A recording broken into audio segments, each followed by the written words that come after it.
Lebih akrab dengan sebutan kungfu, wushu adalah olahraga yang termasuk cabang seni bela diri yang berasal dari Tiongkok. Gerakannya begitu luas, seperti seseorang sedang menari baik tanpa alat atau menggunakan alat yang mirip dengan pedang. Seperti olahraga bela diri lainnya, wushu juga diajarkan untuk melindungi diri dari berbagai tindak kejahatan. Namun, tak banyak yang mengetahui bahwa wushu ternyata menjadi jenis kegiatan yang sangat baik untuk olah napas dan ketahanan serta kekuatan tubuh. Selama ini masih ada orang yang mengira bahwa seni bela diri atau martial arts erat kaitannya dengan gerakan fisik yang mengarah pada kekerasan. Namun saat berlatih wushu tidak hanya belajar bagaimana melindungi diri, tetapi juga belajar memahami seninya, manfaat kesehatannya, hingga efeknya untuk mental.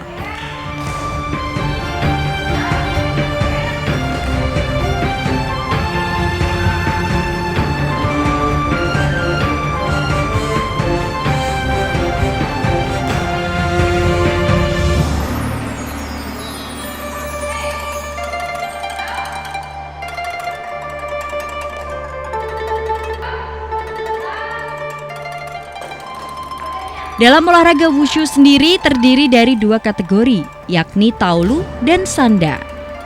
Taolu merupakan disiplin ilmu dari wushu yang lebih menekankan keindahan dari setiap gerakan yang dilakukan di atas arena pertandingan. Kecepatan, kekuatan, ekspresi, fleksibilitas, dan kemampuan fisik juga menjadi unsur yang sangat penting pada taolu. Dalam kategori ini, atlet menampilkan jurus yang telah dipelajari, baik menggunakan tangan kosong maupun senjata. Sementara itu, kategori sanda atau juga dikenal dengan nama sanso merupakan disiplin ilmu dari wushu yang dipertandingkan dengan melibatkan dua orang saling bertarung di atas ring dan bisa dikatakan hampir seperti kickboxing yang berasal dari negara Thailand. Meski tidak sepopuler olahraga lainnya seperti sepak bola, bulu tangkis, bola voli, dan olahraga lainnya, namun perkembangan olahraga wushu khususnya di daerah istimewa Yogyakarta cukup baik.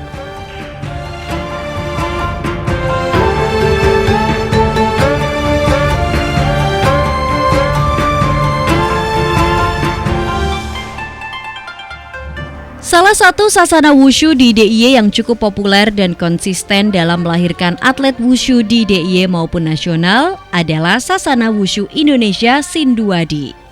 Sasana wushu yang dimulai sejak bulan Maret tahun 1999 ini kini berganti nama menjadi Yayasan Wushu Sinduadi dan sudah melahirkan puluhan bahkan ratusan atlet wushu berprestasi.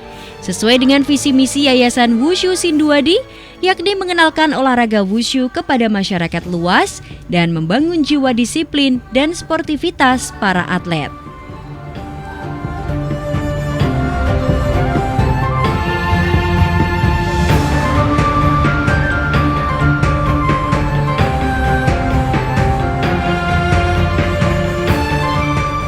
Saat ini, Yayasan Wushu Sinduadi memiliki 50 atlet atau siswa aktif, mulai dari kelas reguler dan atlet. Kelas reguler merupakan kelas basic atau dasar yang terdiri dari kelas reguler 1, 2, 3 yang diikuti atlet dari usia 5 tahun atau sudah bisa menerima perintah dan fokus serta tidak harus memiliki dasar kemampuan tertentu. Kemampuan untuk kelas atlet terbagi menjadi dua, yakni atlet junior dan atlet senior.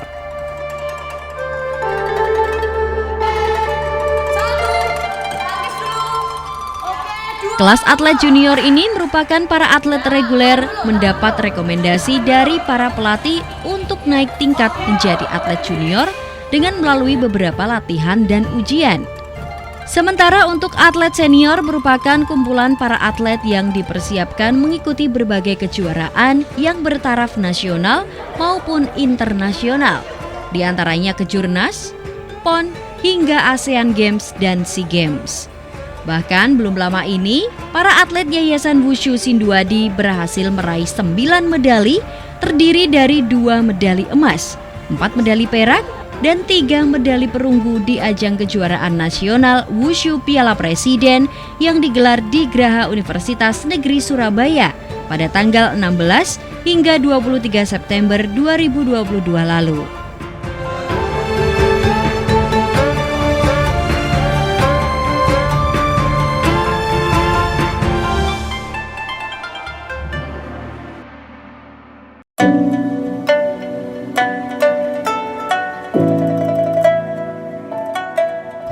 Sementara pada pertandingan Jatim Open yang diadakan bersamaan dengan Kejurnas Wushu tersebut, atlet Yayasan Wushu Indonesia Sinduadi, Hadia Karima Saraswati, berhasil memperoleh 1 perak dan 1 perunggu di jurus Taichi tangan kosong dan pedang. Bahkan beberapa atlet binaan Yayasan Wushu Indonesia Sinduadi juga berhasil memiliki prestasi internasional. Di antaranya Irvana Adelia Irmanto yang berhasil meraih medali perak di ajang ASEAN Games dan Felicia peraih medali emas dan perunggu di ajang kejuaraan dunia wushu.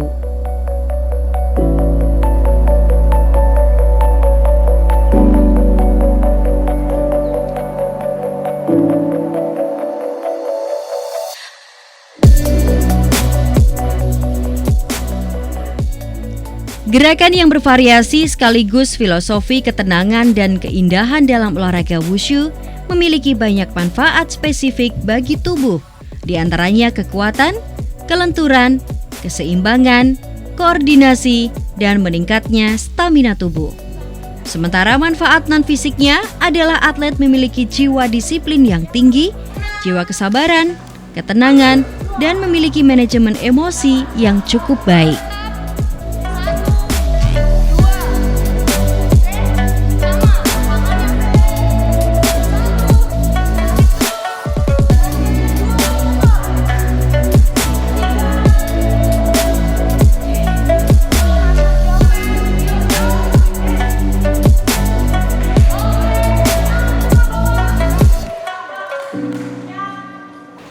Nah, pemirsa olahraga, kali ini saya sudah bersama Bu Nike. Beliau ini adalah salah satu pengurus Yayasan Wushu Indonesia yang ada di Sinduadi Melati Sleman ini. Langsung aja kita tanya-tanya, sudah seberapa lama sih yayasan ini berdiri?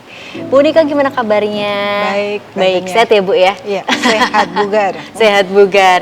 Bu Nike, mungkin boleh diceritakan Bu kepada pemirsa olahraga, dulu awal mula sejarah yayasan ini berdiri sudah dari kapan Bu?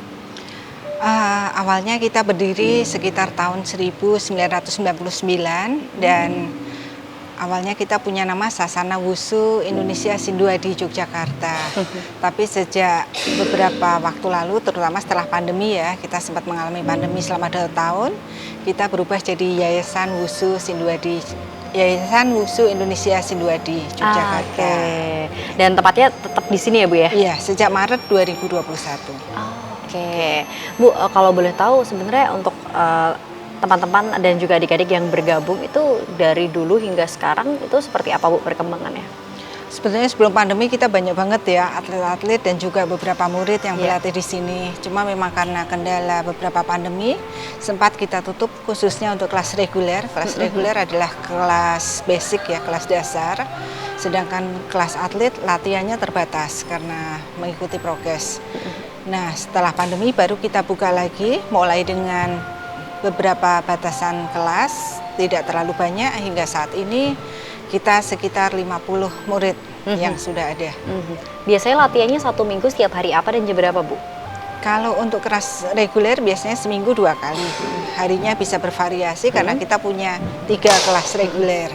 Sedangkan kelas atlet, untuk atlet junior kita mulai seminggu 3 kali. Sedangkan untuk atlet yang sudah senior seminggu harus 6 kali. Wow, itu biasanya berapa jam Bu untuk standar latihannya? Standar latihan kalau yang reguler biasa sekitar 1 jam hingga 1,5 jam. Kalau yang atlet 1,5 hingga 2 jam. Untuk kategorinya sendiri Bu, atlet dan juga reguler. Mungkin kalau atlet kita sudah tahu ya Bu ya, pengelompokan bahwa memang dia yang nantinya akan diajukan untuk lomba gitu ya Bu ya. Nah, kalau kelas reguler ini apakah ada pengelompokan lagi biasanya Bu? Apakah memang ya sudah kalau misalnya ada yang ingin bergabung berarti langsung masuk ke kelas reguler berapapun usianya gitu? Kalau usia tidak ada batasan, jadi mungkin selama dia bisa udah mulai fokus, sudah bisa mengikuti perintah, ada tuh anak-anak kecil rata-rata 5,5 tahun sudah bisa ikut, ya ikut aja kelas reguler baru, kita sebutnya kelas reguler 3. Nanti kalau misalnya sudah mulai berkembang, nanti akan meningkat di kelas reguler di atasnya. Nanti kalau memang minat untuk jadi atlet, bisa masuk di kelas atlet. Oke, Bu, kalau boleh diceritakan dari tahun 1999 sampai 2022 sekarang ya Bu ya, artinya kan pastinya perkembangan wushu ini berubah-ubah ya Bu ya. Nah itu seperti apa Bu? Dinamikanya cukup banyak. Jadi awalnya wushu Jogja oleh Pak Andi yang pendirinya wushu Jogja sendiri membawa satu dampak yang luar biasa buat Yogyakarta, karena dari Jogja juga lahir atlet-atlet SEA Games dan juga Asian Games dan beberapa kejuaraan dunia yang pernah kita ikuti. Nah ini saatnya kita memupuk kembali atlet-atlet Jogja untuk bisa meraih kesempatan yang lebih baik. Kalau yang terakhir lalu kita di tahun 2021 di PON Merauke kita mendapat medali perak dan juga kejurnas ada 2 medali emas, 4 medali perak dan 5 medali perunggu. Wah, luar biasa. Dan tentunya itu tidak perjuangan yang mudah ya Bu ya. Betul. Bagi pengurus, kemudian bagi pelatih dan juga tentunya bagi para atlet. Nah kemudian untuk perkembangannya sendiri Bu, wushu di DIY ini seperti apa? Ingat saya mendapatkan info bahwa Ibu juga menjadi salah satu pengurus cabang ya Bu ya? Iya.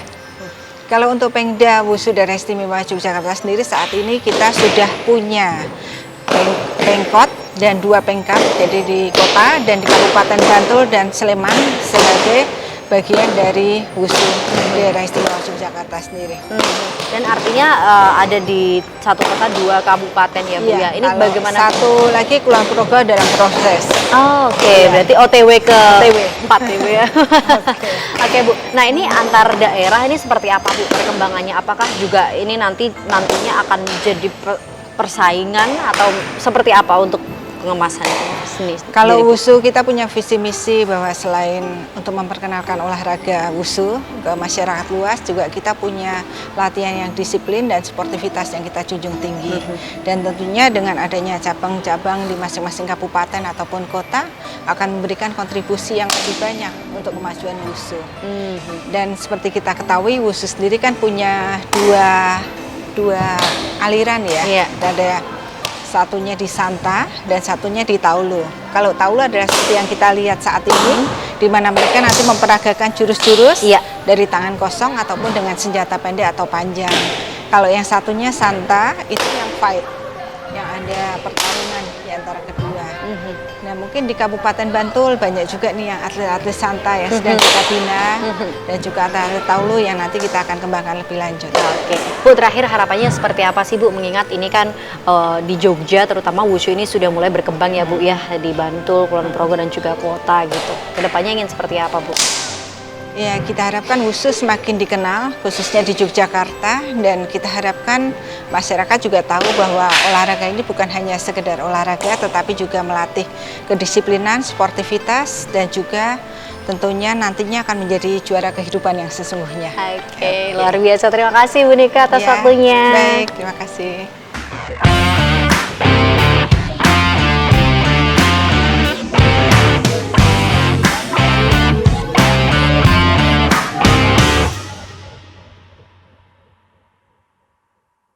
Nah, pemirsa olahraga, sekarang saya saat ini sedang bersama salah satu mantan atlet, kemudian pelatih dan juga juri internasional olahraga wushu. Ini ada Mbak Fania. Halo, gimana kabarnya Mbak?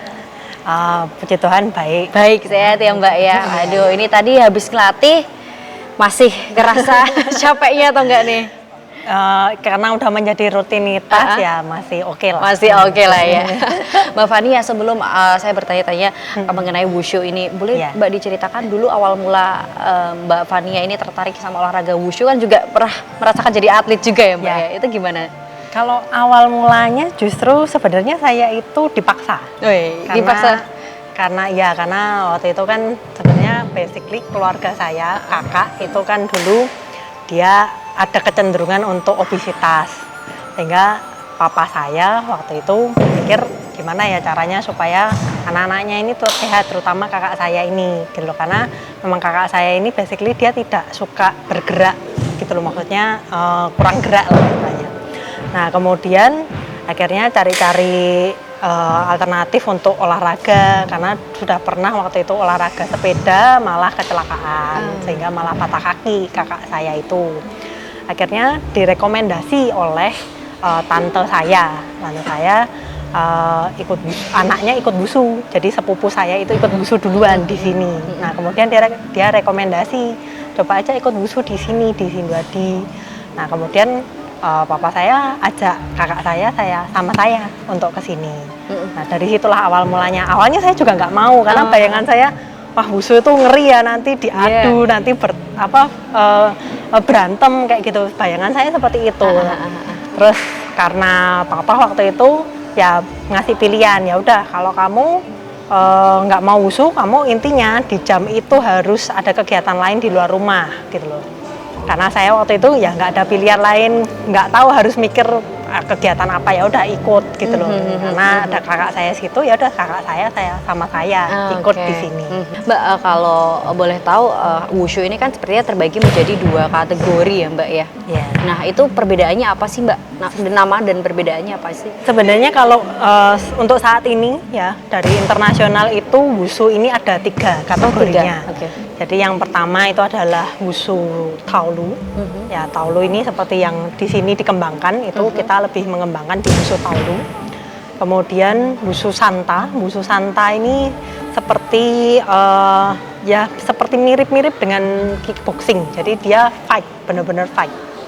Nah kemudian yang terakhir adalah kalau sekarang dibilangnya itu namanya adalah wushu kungfu.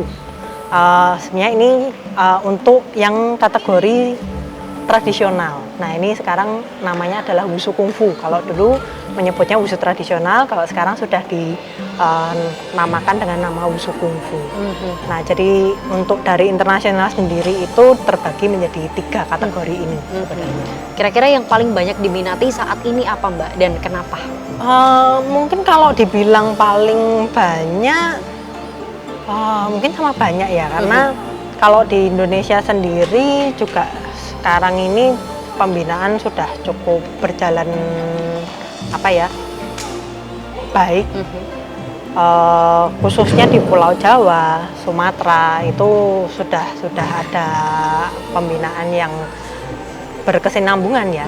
Nah mudah-mudahan nanti bisa ke pulau-pulau yang lain, bahkan sampai ke Papua sana untuk bisa lebih berkembang lagi. Memang kalau yang saya tahu itu sudah ada, artinya cuma memang belum banyak, juga sebanyak di Jawa khususnya. Apalagi kalau Jawa ini sudah sangat banyak, apalagi seperti di DKI, Jawa Timur itu sangat banyak, Jawa Tengah itu banyak sekali yang mengembangkan wushu. Wushunya ya baik itu taolu, santa maupun kungfu, karena kalau kungfu ini sebenarnya luas sekali. Kalau kungfu ini sebenarnya cakupannya tuh sangat-sangat luas, sehingga memang kalau sekarang ini bisa dibilang yang paling terkenal adalah Wing Chun.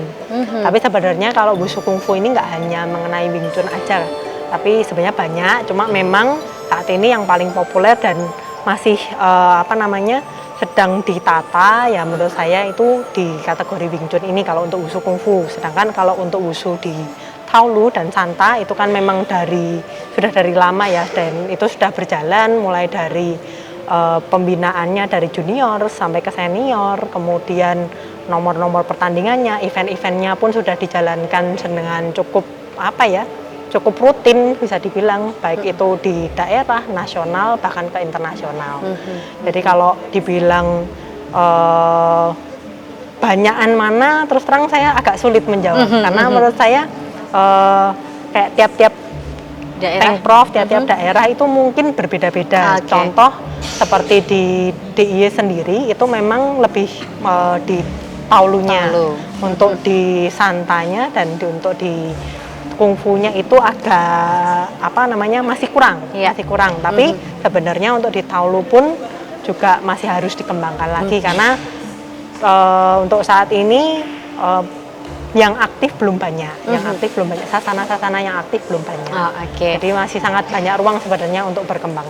Oke. Kalau boleh tahu, kalau tadi saya melihat ada beberapa memang yang latihan masih usia 5 tahun ya Mbak ya. Ini kalau di Wushu sendiri ada batasan-batasan usia dan mungkin maksimal usia produktif itu berapa Mbak untuk bisa mengikuti olahraga ini? Oke, kalau untuk batasan umur sebenarnya kita itu ya biasanya ya untuk minimal umur itu sebenarnya nggak ada ketetapannya. Cuma biasanya kalau di sini, di Sinduadi ini, kita biasanya umur 5 atau 6 tahun untuk memulai awal. Karena di kami ini kan sistemnya bukan sistem private, bukan privat. Jadi mereka masuk ke dalam suatu grup, dalam satu kelas. Nah, sehingga kita membutuhkan bahwa anak ini sudah bisa mengikuti suatu instruksi dari pelatih nanti yang membawa di kelas tersebut.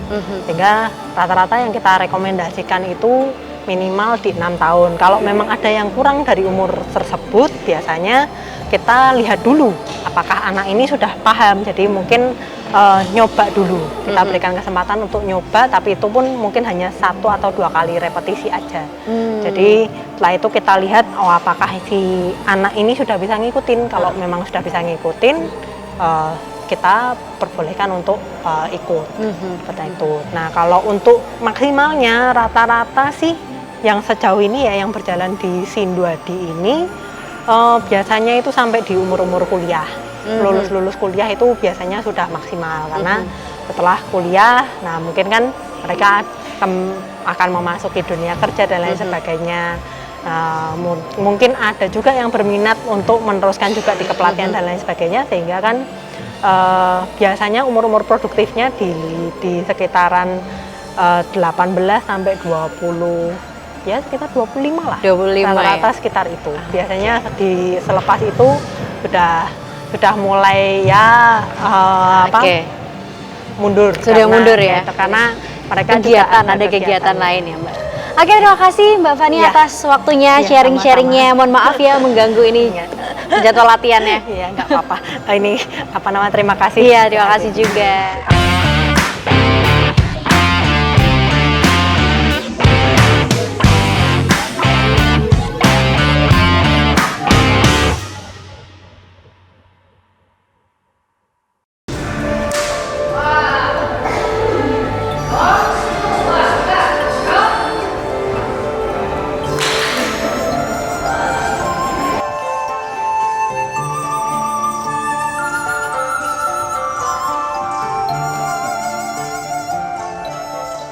Kalau kemarin terakhir saya eksebisi Porda, kebetulan di peringkat 3. Untuk kedepannya saya berharap semoga saya bisa mengikuti kejuaraan-kejuaraan yang tingkatnya lebih tinggi dan hasil lebih memuaskan lagi. Saya dapat pengalaman banyak, tapi yang paling ditempa itu mental saya. Ya, mental saat latihan, lalu saat kejuaraan, persiapan-persiapan selama latihan itu benar-benar diuji ketika pertandingan. Ya, salah satunya itu mental.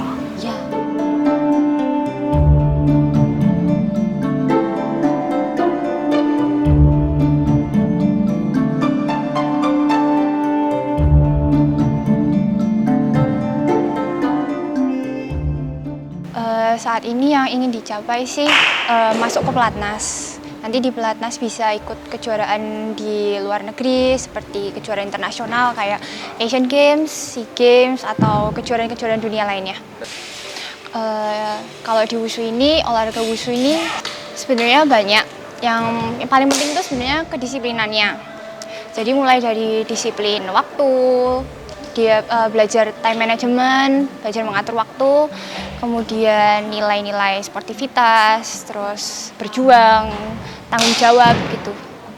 Harapannya buat adik-adik junior cepat beregenerasi supaya nanti juga Sasana ini juga punya atlet-atlet hebat seperti kakak-kakaknya yang ada di senior. Dari sini ya Kak. Oke. Dari sini. Itu ke sana tangannya satu lurus satu tekuk. Oke. Yang ini ke bawah, ke atas. Turun. Wih, Nah, gimana pemirsa olahraga? Seru banget kan? Ini adalah salah satu gerakan yang namanya adalah tajen. Jadi setiap jurus pasti ada gerakan ini. Nah, bagi pemirsa olahraga yang ingin memulai mengikuti olahraga wushu ini bisa banget dari umur 5 tahun dan sampai dewasa, juga semua terbuka untuk umum.